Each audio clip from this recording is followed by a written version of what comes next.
And that's the perfect setup because, you know, you and I, Mike, we both know the implications of the reinvocation of the Insurrection Act. And, and this is a raw conversation, guys.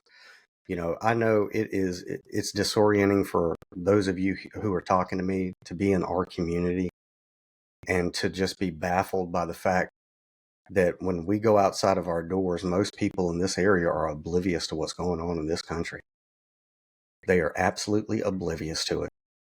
And, that includes everyone in local government all the way up. But Mike, I know I sent you guys some homework about the Insurrection Act, but just for the sake of everybody being on the same page with this, can you let everybody on the call know what this is, what this means as far as April 20th? So I guess real quick backstory is when as I call him, Fuckboy 47, took office, he made a proclamation basically that there's 90 days before he can really do anything. So he wants to get an assessment of border security and civil unrest, things like that. So it's basically a justification for him to unilaterally use his power with the Insurrectionist Act or the Insurrection Act of 1807 and then use that as a gateway potentially to martial law. So within the Insurrection Act, you still have civil liberties, you still have the courts, you still have essentially due process, even though at this current moment, due process has gone out the window. And we've seen that with the fact that we can't bring people back that were never supposed to be taken in the first place. That's where we're at right now. They've manipulated things to where if they say that you fit a criteria, and this criteria can be as simple as saying that you speak this language, you have this skin tone, and you have tattoos that are similar to what we believe is in our database is for this gang right here. And we're sending you off. And we've seen that sometimes it's just regular ass tattoos and stuff like that. It's got nothing to do with gang ties or anything, but that doesn't matter. And that's the point. That's the place that we're at right now is they're basically circumventing every court system to do whatever it is that they want to do.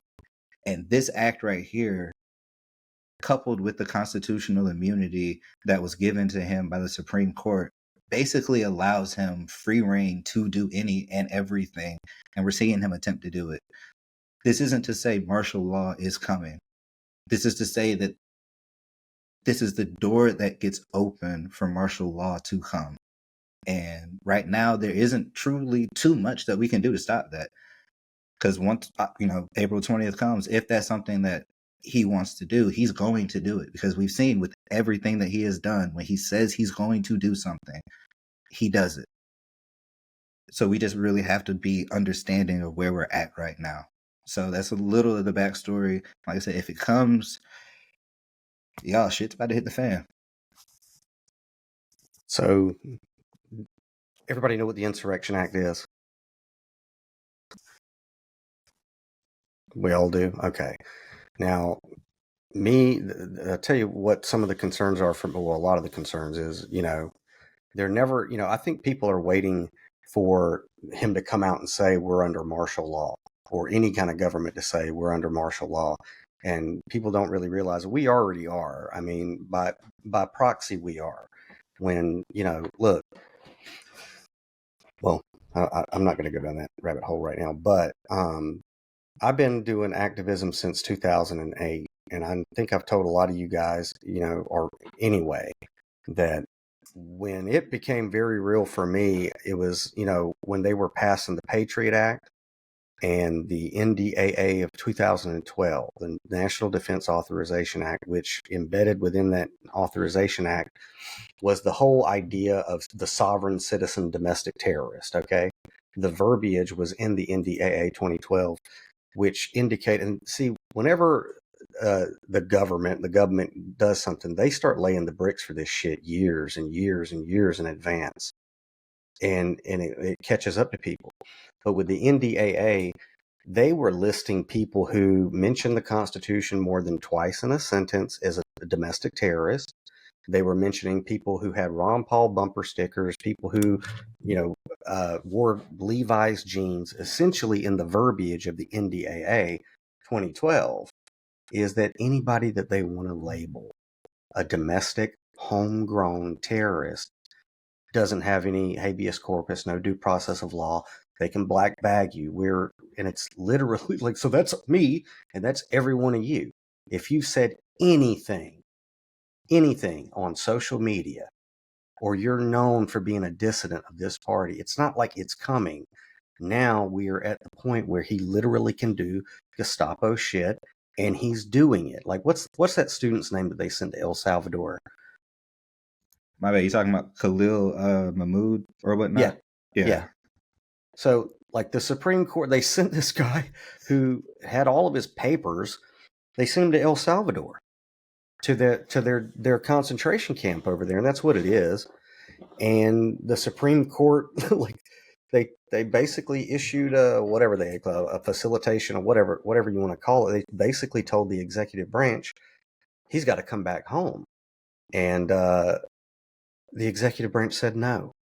Okay, now that's it. That's the Thanos snap. You no longer live like you're in the Wild West. There is no rule of law anymore. It's gone. And I know that. Mike, I know you know that. Sabrina, I know you know that.